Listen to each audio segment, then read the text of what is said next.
Ciao a tutti e benvenuti in Appuntamento in Giardino. Torniamo a parlare delle regine di ogni giardino, che sono le rose.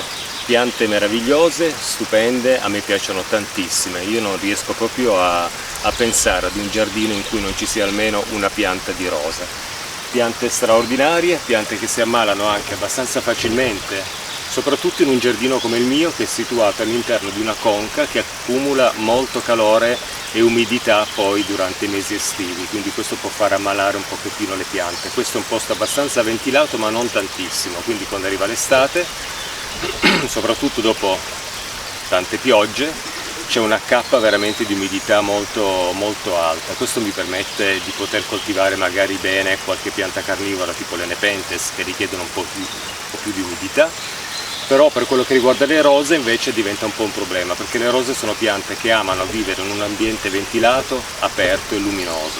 Infatti durante le potature delle nostre rose dovremo sempre pensare che sono piante che appunto vogliono questa luminosità e questa ventilazione anche all'interno del cespuglio. Questo fa sì che la pianta si ammala meno poi durante i mesi estivi, che sono quelli un po' più difficili per quello che riguarda la coltivazione delle rose. Le vediamo insieme, cercherò di parlarvi un po' di queste piante meravigliose. Potete vedere qui c'è una Untersener Cluster Rose, poi dopo mi avvicinerò per poter far vedere i fiori anche un po' più da vicino, che si congiunge con una Graham Thomas, una pianta ormai storica qui nel mio giardino. Potete vedere che ha uno sviluppo imponente. In questo caso un cardellino ha fatto il nido all'interno della rosa e quindi questa rosa dovrò toccarla il meno possibile. Adesso la lascio fiorire e poi più avanti, se avrà bisogno di una potatura, dovrò aspettare che i piccoli del cardellino abbiano già preso il volo, così non disturbo la nidificazione di questo cardellino, perché disturbare un uccellino con il suo nido e con i suoi piccoli vuol dire a volte anche sacrificare proprio i piccoli, perché magari poi l'uccellino abbandona per una questione proprio di sicurezza il nido.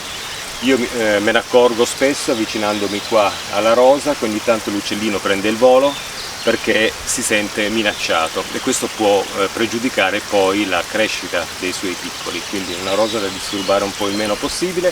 Quando sfiorirà lascerò le rose sfiorite, magari farò un intervento un po' da lontano con un attrezzo adatto per poter dare meno disturbo possibile a questo meraviglioso animale. Vediamo insieme le rose, parlerò un po' anche di come le coltivo io qui nel mio giardino, le vediamo insieme con delle inquadrature un po' più ravvicinate, anche se ahimè per qualche rosa un po' c'è questo problema di compattezza del fiore, perché sta piovendo tantissimo. Ancora oggi, adesso c'è un bellissimo sole, ma 10 minuti fa è arrivata questa pioggia leggera. In un modo o nell'altro ogni giorno in questo mese, a parte delle giornate veramente grigie, nuvolose e piovose, ogni giorno mi regala comunque una pioggia che riesce ad appesantire un po' questi fiori. Però li vediamo insieme perché nonostante la pioggia e qualche fiore che non si è aperto totalmente, comunque le rose rimangono sempre delle piante bellissime.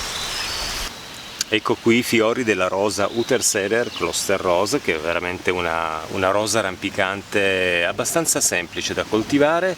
Si ammala anche lei a volte di ticchiolatura sulle foglie, queste macchie nere circondate da un po' di giallo che poi fanno cadere la foglia. Fiori molto belli. Questo è stato un po' rovinato dalla pioggia, infatti all'interno ha parecchia acqua, però queste qui ad esempio, potete vedere qui, la forma di questi fiori è uno spettacolo. Io adoro le rose che hanno questa forma compatta, con tanti petali all'interno che le fanno sembrare proprio carnose e anche pesanti a volte. È una rosa molto bella con questo giallo tenue, un bianco sfumato di giallo tenue, e l'odore è qualcosa di straordinario. Una rosa bellissima che si arrampica appunto qui nell'arco, come dicevo, ricongiungendosi con la Graham Thomas. Ecco Felicino che mi viene a trovare sempre quasi in ogni video. Ciao Felicino! E anche lui apprezza molto, penso, un po' questo giardino in questo periodo perché è molto colorato. Rosa Untersener Cluster Rose, metterò poi il nome anche di queste rose qui nel video, in modo da darvi la possibilità di capire di che rosa sto parlando, e in questo modo potete fare poi una ricerca su internet per vedere anche se è una rosa che può essere adatta al vostro giardino, sia come dimensione, perché è una rosa che cresce molto in altezza, quindi se non avete tanto spazio è meglio optare per una rosa un po' più piccola, magari semplicemente cespugliosa, però ve la consiglio perché, a parte anche le foglie che sono molto belle, il colore dei fiori è qualcosa di straordinario. Abbastanza semplice come colorazione, ma un profumo molto marcato che si sente molto durante le giornate calde estive. Questa rosa invece è la André Lanotre, che mi è sempre piaciuta per il semplice motivo che ha un odore molto ma molto forte dei suoi fiori. Purtroppo la pioggia ha continuato a danneggiarli, però potete vedere qui ci sono nuove crescite, nuove fioriture. Questo è il frutto un po' di una potatura che ho cercato di fare bene durante la fine dell'inverno, all'inizio dello sviluppo vegetativo di questa pianta. Mi piace molto il colore rosa di questi fiori. È una pianta sviluppa anche abbastanza vigoroso. Questa è una André Lanotre rampicante che sto cercando di far correre lungo questi fili in modo che si allarghi. La potatura di inizio primavera che ho fatto gli ha dato a questa pianta un po' un aspetto leggermente cespuglioso, perché in effetti si è sviluppata un po' in avanti. Io pensavo di averla potata in modo da farla un po' correre semplicemente lungo questi fili, però potando e facendo qualche piccolo errore di potatura ho dato la possibilità a molti rami di svilupparsi anche un po' in avanti, quindi è diventato un cespuglio semi-rampicante, diciamo, perché pian piano si sta allungando. Comunque, con le potature noi possiamo controllare la crescita delle nostre rose e dargli un po' la forma che vogliamo. A me questa forma un po' cespugliosa piace. L'unico problema di questa rosa è che, essendo molto vigorosa, se coltivata e potata poi facendo qualche piccolo errore come l'ho fatto io, tende a diventare molto cespugliosa, e questo fa sì che tutti i rami che si sviluppano all'interno creano un qualcosa di compatto, e questo effettivamente per la rosa non va tanto bene, perché la rosa, le piante di rosa hanno assolutamente il bisogno di aria che circola all'interno, questo per combattere appunto le malattie fungine che poi danneggiano le foglie delle nostre piante e impediscono tante volte alla pianta di arrivare poi alla fioritura, di avere comunque una buona fioritura. Io adesso la lascerò fiorire. Poi, quando arriverà l'estate, che queste piante entrano, le rose in estate entrano leggermente in riposo, farò una piccola potatura più che altro per eliminare magari un qualcosa all'interno, perché voglio appunto concentrare la crescita di questa pianta lungo questi fili, appunto come dicevo, che ho sistemato proprio per dargli un aspetto un po' a ventaglio. Vediamo se riuscirò.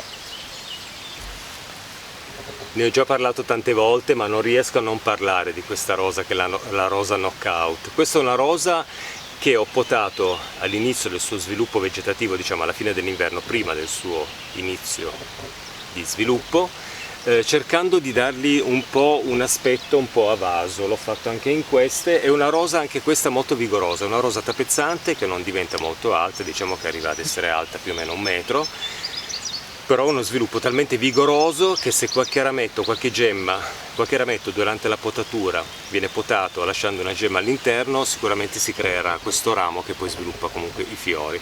Quindi un aspetto un po' a vaso, non tanto aperto. Correrò poi ai ripari magari quest'inverno per cercare di eliminare sempre tutto ciò che è un po' all'interno, che si incrocia, che si ferisce a vicenda, perché quando i rami si toccano avendo le spine, c'è un forte vento, queste spine creano delle ferite sui rami, e tutto questo dà la possibilità alle malattie di entrare all'interno della nostra rosa danneggiandola. Quindi per questo è molto importante, quando si hanno delle rose cespugliose ad esempio, dargli sempre questo aspetto un po' a vaso, aprendo proprio il cespuglio e cercando di indirizzare tutte le gemme con la potatura a sviluppo verso l'esterno, in modo che all'interno non si crei un groviglio di rami che poi tiene anche l'umidità, e quindi questo può far ammalare le nostre rose. Rosa Knockout, questo colore magenta bellissimo, l'abbiamo già visto in molti video di appuntamento in giardino, però io la ripropongo sempre, perché per la facilità di coltivazione, anche per la robustezza, il fatto che questa rosa difficilmente si ammala da perdere tutte le foglie, anche in situazioni come nel mio caso in cui c'è una forte umidità durante l'estate, queste sono sempre in fiore. e la fioritura arriva anche all'inizio dell'inverno. Anche durante l'inverno ho sempre visto qualche fiore, logicamente poi quando arriva un periodo di freddo molto intenso questa pianta poi va in riposo. Però guardate che spettacolo, ne ho altre anche qui che seguono questa entrata in giardino con l'arco della Uttersener Kloster Rose e della Graham Thomas, e danno proprio il benvenuto con questo colore magenta che a me piace molto. Ecco una pianta di rosa a cui io sono molto affezionato e che ha un nome per me almeno impronunciabile. È una Shropshire Led, una rosa rampicante che può diventare alta anche 3 metri, anche 4 metri, se non ricordo bene mi aveva detto così il negoziante che me l'ha venduta, il vivaio che me l'ha venduta, ed è una pianta straordinaria. Potete vedere i suoi fiori che sono un misto di bianco, giallo e rosa. Il giallo è in quantità minore nel retro del fiore e un pochettino leggermente alla base dei petali, ma si vede poco perché poi c'è questo bianco meraviglioso e questo rosa a volte intenso, a volte un po' meno intenso, che regala una fioritura spettacolare, un aspetto molto bello ai suoi fiori. Qualche altro fiore di questa rosa è un po' più chiaro, un po' più giallo bianchiccio, e quindi c'è questo contrasto che sembra quasi un po' cangiante, dà un aspetto cangiante a questa rosa che è straordinaria. In più un ottimo profumo, un profumo veramente meraviglioso. Questa è una pianta un po' più fragile per quello che riguarda le malattie fungine, perché lei è l'altra rosa che ho laggiù in giardino, di cui non conosco assolutamente il nome, fa dei fiori rossi. Ecco, queste sono le due rose che nel mio giardino si ammalano più di tutte, perché probabilmente sono le più fragili. Quindi quest'anno io pensavo di sperimentare questo trattamento con il latte, con una diluizione, adesso poi mi informerò, faccio un po' di ricerche, poi magari ne parlerò in un appuntamento in giardino. Questa diluizione di latte parzialmente scremato, non penso che bisogna usare proprio il latte intero, diluito con l'acqua da vaporizzare sulle foglie, perché il latte crea una patina che dovrebbe proteggere quelle foglie da alcune malattie fungine. Logicamente non credo che possa funzionare forse per la titolatura, malattia di cui questa pianta si ammala tantissimo, ma ci proviamo. Nel caso vedo che non funziona questa tecnica del latte, ho letto che funziona comunque con i pomodori, lo sperimenterò magari sui pomodori quando riuscirò finalmente a metterli qua in giardino, visto le piogge, e vediamo se funziona il trattamento con il latte. Se per caso non dovesse funzionare, sicuramente un piccolo trattamento con il verde rame dovrò farlo, magari solo su questa rosa, perché le altre vedo che sono abbastanza robuste. La Knockout, poi non ne parliamo, è veramente una roccia. Lei è quella che patisce un po' di più insieme all'altra, e magari qualche piccolo intervento con il verde rame sono costretto a farlo. Non utilizzerò una quantità di verde rame esagerata, magari dei piccoli interventi, una vaporizzazione leggera con una grande diluizione del prodotto con l'acqua, per evitare anche il depositarsi nel terreno di questa sostanza, perché il verde rame, se usato a dosi massicce, tende poi a gocciolare anche un po' nel terreno, depositandosi e poi accumulandosi poi nel tempo la quantità di questa sostanza nel terreno, quindi questo non va bene. Quindi magari una vaporizzazione leggera, solo per cercare di dare a questa pianta quella protezione che serve per non perdere tutte le foglie, come succede poi quando arriva l'estate, visto la grande umidità che si concentra qui in questa conca dove c'è il mio giardino. Questa è l'altra rosa più delicata del mio giardino, fa dei fiori rossi molto accesi che si vedono da lontano. Purtroppo lei, come la Shropshire Led, è una rosa che si ammala tantissimo. In effetti vedo già qualche macchiolina qui sulle foglie, però è giustificabile perché sta piovendo tantissimo. In più, quando c'è poi un sole come oggi, tutto diventa umidissimo, e questo secondo me potrebbe essere poi un danno soprattutto per le rose, perché le rose patiscono tantissimo un'atmosfera umida.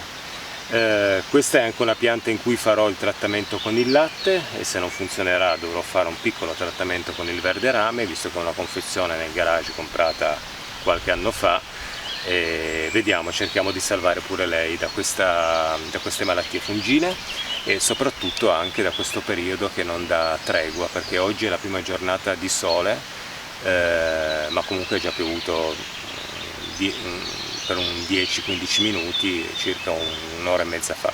Quindi ogni giorno questo clima riesce a regalarmi una pioggia che bagna per bene le foglie, così poi si ammalano di malattie fungine. Comunque ho scoperto, probabilmente perché questa rosa è un po' delicata e ci sono arrivata veramente con tantissimo ritardo ed è abbastanza incredibile. Il fatto, lo potete già vedere, il fatto è che questa pianta è stata sistemata nelle vicinanze del banano. Il banano poi in estate farà queste grandi foglie, quindi questa pianta prende luce solo al mattino, poi dopo va in ombra completa. Questo non va bene perché le rose vogliono il sole, vogliono asciugare, può anche piovere, però le foglie devono assolutamente avere la possibilità di asciugarsi poi dopo le piogge, perché altrimenti tutto ciò che ristagna nelle foglie come umidità, come piogge, crea queste malattie che poi le danneggiano. Quindi per quest'anno questa rosa rimane qui, il prossimo anno cercherò di trovargli un'altra sistemazione, quindi in inverno magari cercherò poi di spostarla e sistemarla magari in una zona un po' più illuminata, dove anche lei possa crescere sana, come molte altre che sono qui nel giardino. Eccomi qua nel roseto, pian piano anche il roseto sta prendendo la sua vigoria, stanno già crescendo i nuovi fiori delle rose, guardate che belli questi, purtroppo appesantiti un po' dalla pioggia, qualcuno un po' più turgio diciamo. Qui c'è una combinazione un po' di rosa che si somigliano molto, qua dietro c'è una rosa nautica, farà questi fiori un po' blu, poi li vedremo, più che blu, di questo viola un po' che ricorda un pochettino il bluastro diciamo, la vediamo poi in un prossimo appuntamento in giardino quando sarà fiorita. Questa è la Jude Obscure, una rosa che io adoro perché ha questi fiori di colore camoscio che hanno questo intenso odore di tè che a me ricorda un po' il tè con limone, è veramente straordinario. Un colore magnifico, un aspetto compatto, questa è una rosa inglese, come anche abbiamo visto le altre sono anche rose inglesi. Io adoro le rose inglesi, mi piacciono tantissimo, proprio per l'aspetto pieno dei fiori, ma mi piacciono anche le rose con un fiore magari anche normale, di aspetto classico normale. Questa è una pianta che tende anche ad ammalarsi abbastanza. Quando noi facciamo le potature sulle nostre rose, potature invernali, oppure facciamo qualche potatura tarda primavera per cercare di ridargli un attimino la forma, tutto il materiale deve essere sempre allontanato dalla pianta, perché può essere un veicolo poi di malattia. Quindi tutto ciò che cade, io a volte mi faccio anche una raccolta un po' di qualche petalo per terra, ma soprattutto i pezzi di foglie, fiori che si sono spezzati col vento che sono caduti per terra, o abbiamo potato la pianta, quindi pezzi di foglie che sono per terra, magari già con delle macchie. È meglio allontanare sempre tutto. Quello che noi allontaniamo dalle nostre rose non deve essere assolutamente portato nel compost, altrimenti ci ritroviamo sempre queste malattie, lo dobbiamo portare lontano, quindi lo si può eliminare, magari ci sono anche nelle discariche, ci sono delle raccolte di scarti vegetali, possiamo portarlo lì, o altrimenti se abbiamo l'occasione possiamo anche bruciare questo materiale proprio per evitare il diffondersi di malattie fungine. Quindi durante le potature cerchiamo sempre di allontanare tutto il materiale della potatura, e anche durante l'inverno, se vediamo cadere magari delle foglie, un accumularsi di foglie della rosa al di sotto della pianta stessa, raccogliere sempre questo materiale e allontanarlo, in modo da mantenere sempre non solo la pianta sana ma anche tutto l'ambiente che la circonda. Questa è una cosa molto ma molto importante da fare per evitare che queste malattie poi rimangano sempre in zona, visto che vogliamo allontanarle. Così le nostre rose riescono a diventare belle. Questa era una pianta che avevo invaso per parecchio tempo, poi ho cominciato a soffrire, l'ho portata all'inizio dell'anno scorso qui in giardino, alla fine dell'inverno l'ho trapiantata qua in giardino, una buona concimazione all'impianto con dello stallatico pellettato, e adesso ha cominciato a svilupparsi veramente molto bene. Accostamenti che mi piacciono tantissimo: una salvia caradonna stupenda, in accostamento con questo viola molto scuro, molto intenso, in accostamento, in contrasto con questi fiori rosa della rosa appunto Pierre de Ronsard. L'ho già detto anche in altri video, questa era una rosa rampicante, poi potandola troppo drasticamente a me dà l'impressione che ha perso un po' la sua arrampicabilità, perché non riesce più a sviluppare questi rami molto lunghi, va subito in fioritura, sembra che si ferma e poi parte con altri rami, quindi è rimasta un po' cespugliosa. Stessa cosa anche per un'altra rosa. Le rose rampicanti non vanno mai potate drasticamente, proprio perché bisogna cercare di guidarle durante la loro crescita, facendo delle opportune potature per guidare proprio i lunghi rami magari in supporti.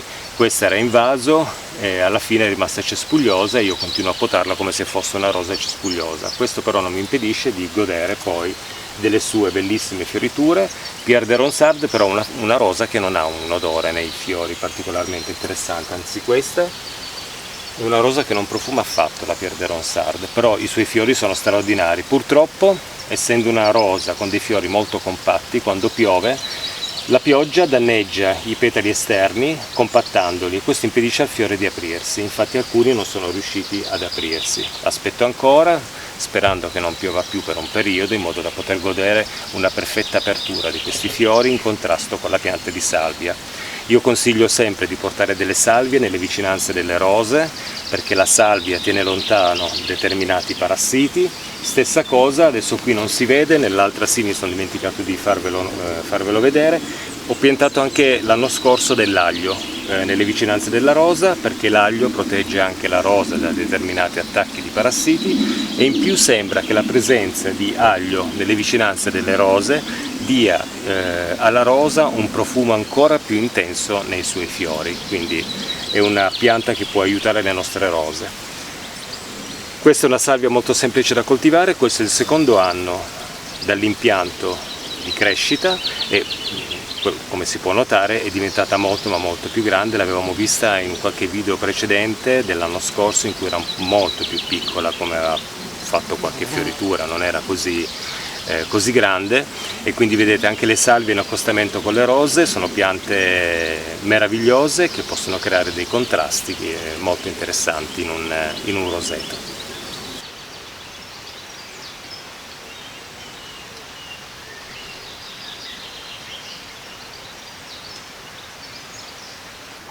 Ecco una rosa, questa qui è una rosa botero, mi era stata venduta come rosa botero, mi ricordo che nel cartellino c'era probabilmente scritto proprio rosa botero, ho fatto anche una ricerca su internet, mi sembra che i fiori siano abbastanza simili.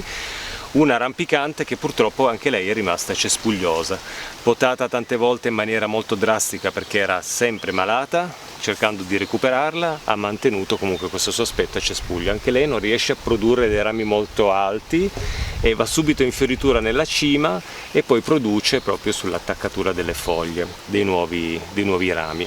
È una rosa che mi piace molto perché il suo profumo mi ricorda un pochettino il vino rosso, quindi è qualcosa di particolarmente attraente, anche perché a me il vino rosso piace. Ed è una rosa bella. Purtroppo potete vedere che la pioggia ha fatto i suoi danni, perché queste rose anche loro sono rimaste compatte per via dell'umidità, dell'acqua all'interno per diverso tempo.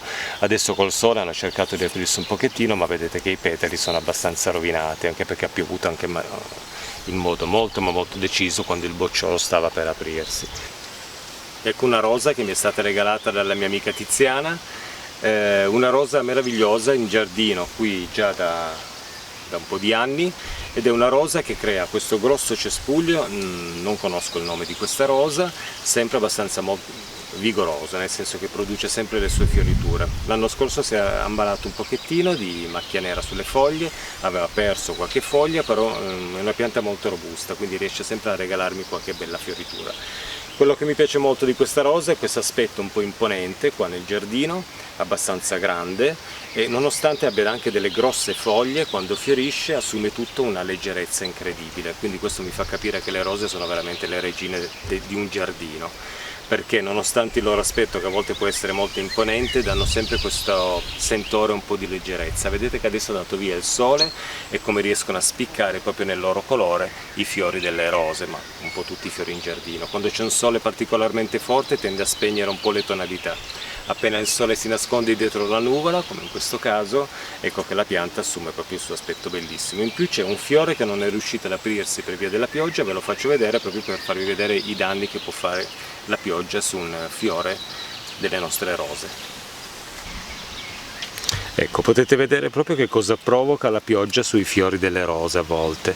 I petali esterni si rovinano, non riescono ad aprirsi, il fiore non riesce a sbocciare e rimane così, con questa forma un po' conica. Se io vado a liberare un po' il fiore da queste parti che sono diventate un po' coriacee, vedete che all'interno il fiore è pronto per aprirsi, però purtroppo tutta questa umidità fa sì che poi il fiore rimane chiuso, marcisce e voilà, anche all'interno a volte si deposita poi troppa acqua e quindi addio fiore. Vedete che se io provo anche ad aprirlo con le mani non ha l'aspetto bellissimo di una fioritura fatta proprio con il sole. Vedete che la differenza è notevole sia come colorazione e sia come apertura. Ecco, come possiamo comportarci con le nostre rose in giardino adesso che è primavera, adesso che le stiamo guardando con le loro fioriture bellissime? Bisogna sapere che le rose all'inizio della primavera sviluppano questo grande apparato fogliare, tantissimi fiori, se il tempo lo permette, che non li danneggia, insomma una vigoria proprio della pianta molto decisa in primavera. Pian piano però nel corso della primavera si arriverà lentamente verso l'estate e questo porterà un riposo della nostra pianta di rose, perché le rose quando arriva il caldo eccessivo estivo, quindi temperature che possono arrivare anche a 30-35 gradi come è successo anche qui qualche estate, questo può portare ad un blocco momentaneo della pianta, ad una specie di riposo, entrano in riposo perché fa veramente troppo caldo. Quando noi ci accorgiamo che la nostra pianta a fine primavera, inizio estate, quando comincia a esserci il caldo, rallenta la produzione dei fiori, anche lo sviluppo della pianta è un po' rallentato, questo non deve portarci a pensare che la pianta abbia bisogno di una forte concimazione, di un'abbondante concimazione, perché è assolutamente sbagliato, perché è un po' come noi quando vogliamo andare a dormire e qualcuno ci sveglia e quindi ci disturba il sonno, questo non va bene perché può danneggiarci e quindi anche le piante di rosa, quando arriva l'estate, che vanno in questo leggero riposo estivo, non devono essere assolutamente concimate, altrimenti le rimettiamo di nuovo in moto e le sforziamo troppo. La concimazione delle rose va fatta più che altro una buona concimazione alla fine dell'inverno, prima dello sviluppo della pianta, quindi un buon apporto di letame alla nostra pianta oppure di stallatico pellettato.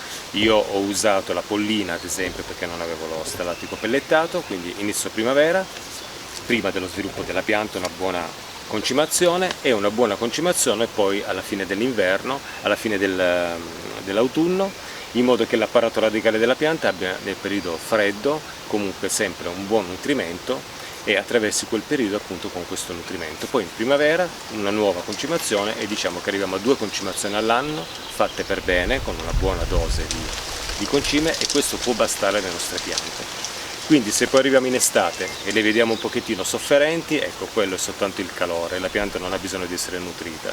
Se però abbiamo una rosa che fatica veramente tantissimo a crescere perché magari sistemate in un suolo che non è proprio adatto a lei, allora piuttosto magari facciamo una leggerissima concimazione, tanto per dargli un po' di aiuto a questa pianta e poi dobbiamo provvedere a spostarla magari in una zona un po' più idonea, magari al sole se è rimasta troppo in ombra, in un terriccio che non sia troppo sassoso e dandogli appunto la giusta collocazione nel nostro giardino.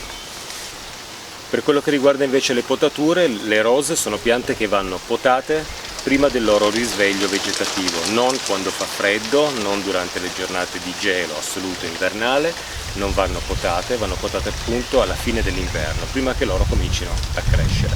Questa è una potatura che può essere anche abbastanza decisa, scendendo anche abbastanza in basso per quello che riguarda la pianta, ma cerchiamo sempre di valutare un po' che tipo di rosa ci troviamo, quindi se ci troviamo davanti ad una rosa sarmentosa, sicuramente non andremo a potarla bassa perché le rose sarmentose hanno bisogno di essere potate, quelle che hanno un'unica fioritura, dopo la fioritura, quindi una potatura di fine primavera diciamo, o estiva. Per quello che riguarda le rose rampicanti non facciamo mai potature troppo drastiche, altrimenti rischiamo, come è successo a me ad esempio, che la pianta poi mantenga un po' un aspetto cespuglioso piuttosto che rampicante, quindi sempre abbastanza delicati sulla potatura delle rose rampicanti. Per quello che riguarda le rose cespugliose dobbiamo anche distinguere che tipo di rosa abbiamo. Internet permette di fare tantissime ricerche. Io stesso passo tante volte su internet molto tempo cercando di capire, ho anche dei libri, ho acquistato anche dei libri per capire un po' come potare le nostre rose, ma diciamo che le cose più importanti per quello che riguarda la potatura di una rosa, se vogliamo rimanere in un argomento abbastanza semplice, è dare l'opportunità con la potatura alla pianta di svilupparsi, parlo di una rosa cespugliosa, sempre verso l'esterno e mai verso l'interno, eliminazione magari di quei polloni di alcuni polloni che non portano fiori ma si allungano senza spine dal centro magari della pianta, vanno molto verso l'alto, ecco quello può togliere nutrimento alla pianta. Eliminazione di tutti i rami che si incrociano, che si toccano e si feriscono per evitare malattie alle nostre rose, e soprattutto guardiamo la nostra pianta e cerchiamo di capire quanta aria gira all'interno. Se vediamo un cespuglio troppo fitto, troppo compatto, là dentro aria non gira, e quindi quando andremo a fare poi una potatura un po' più decisa, magari alla fine dell'inverno, andremo a eliminare parecchi rami che possono impedire alla pianta di far circolare l'aria al suo interno. E quindi più che altro è questo che le rose richiedono: luminosità, circolazione dell'aria all'interno e spinta un po' verso l'esterno. Quindi quando andremo a potare il nostro ramo delle rose guardiamo sempre la gemma. Se una gemma rivolta verso l'esterno della pianta va bene, non lasciamo gemme che sono rivolte verso l'interno, perché altrimenti poi ci troveremo un ramo che attraversa l'interno della pianta e va in competizione poi con le altre. Quando troviamo dei fiori che sono sfioriti, io li elimino sempre, aspetto che tutto il gruppetto di fiori sia sfiorito e vado a tagliare sempre a 2-3 gemme più o meno, faccio più o meno questo sulle mie rose. Questo non vale per la rosa knockout, perché ho visto che quando i fiori cominciano a sfiorire, il mazzetto di rose comincia a sfiorire, da lì parte poi una nuova fioritura, quindi cerco di potarla sempre molto meno. Comunque facendo opportune ricerche si riesce a capire bene come potare le nostre rose, che è un argomento abbastanza, bisognerebbe parlarne veramente per tantissimo tempo, perché c'è tanto da dire sulla potatura delle rose in base anche al tipo di rose, e di rose in vendita ce ne sono di tantissimi tipi. Quindi quando prendiamo una pianta di rosa e la vogliamo portare in giardino cerchiamo di mantenere sempre il cartellino col nome in modo che possiamo capire che tipo di rosa è, e tramite una semplice ricerca su internet possiamo anche capire poi come mantenerla in salute con le potature. Però ricordo sempre, potatura estiva e primaverile estiva, una potatura sempre molto delicata, cerchiamo di non disturbare troppo la pianta. Se vogliamo fare una potatura decisa dobbiamo aspettare la fine dell'inverno, prima che la pianta riparta con la sua vegetazione. Prima di concludere il video volevo parlarvi di un problema che è successo qui con la rosa iceberg. Guardate che bellissimi fiori bianchi, ne ho una cespugliosa e una rampicante. Con quella rampicante io ho fatto un errore, l'ho posizionata troppo vicino all'arco. Quando noi posizioniamo una rosa rampicante vicino a un muro o un supporto dovrebbe sempre essere a circa 40, 50, 60 cm di distanza, perché deve partire dalla terra leggermente verticale, un po' tra l'orizzontale e il verticale, e andare su e poi girare, oppure a ventaglio, perché tutti i rami che si piegano un po' in orizzontale, questo lo vediamo anche nelle piante da frutta ad esempio, tutto ciò che diventa orizzontale tende a sviluppare di più, e anche perché la linfa scorrendo nel fusto si concentra sempre poi nella parte finale, quindi questa parte qui non spinge, qui ci sono tante gemme ma nessuna spinge nella produzione di un nuovo ramo con altri fiori. Quindi se io voglio riempire questa parte dell'arco dovrò sacrificare tutta questa fioritura con una potatura magari a fine inverno, magari a questa distanza o anche meno, ma diciamo che posso scendere anche fin qua, proprio per far sì che la linfa spinge fino a questo punto e comincia a sviluppare tutte queste gemme. Quindi cerchiamo, quando coltiviamo le rose rampicanti, di farle sì arrampicare nei supporti, ma cerchiamo sempre di dargli una posizione leggermente orizzontale, perché questo permette uno sviluppo di tanti fiori e tanti rami.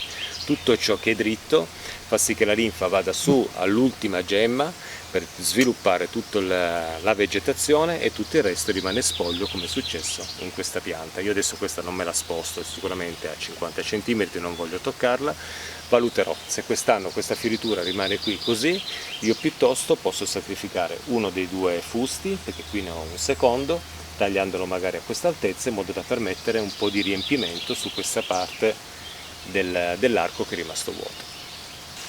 Bene, siamo arrivati alla fine del video con il Philadelphus che la fa la padrona in questo angolino con la sua bellissima fioritura leggerissima, angelica proprio, perché ha un profumo meraviglioso. Io ogni volta che scendo giù in giardino mi guardo questi fiori perché sono di una semplicità incredibile ma hanno un odore veramente molto molto forte.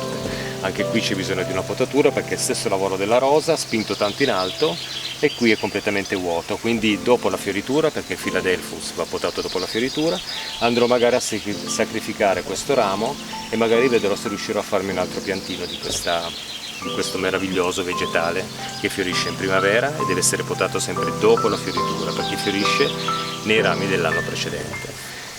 Con questo io vi saluto, spero che sia stato abbastanza interessante questo video, questo giro in giardino. Ne ho approfittato oggi proprio perché non sta piovendo, è piovuto pochissimo qualche ora fa e quindi era proprio l'occasione, ho anche tagliato l'erba, quindi ho sistemato un pochettino, era proprio l'occasione ideale per poter parlare un po' di fiori qui nel canale Appuntamento in Giardino, e in questo caso di queste piante straordinarie e regine di un giardino che sono le rose. Ciao a tutti e ad un prossimo appuntamento in giardino. Ciao e grazie, ciao ciao.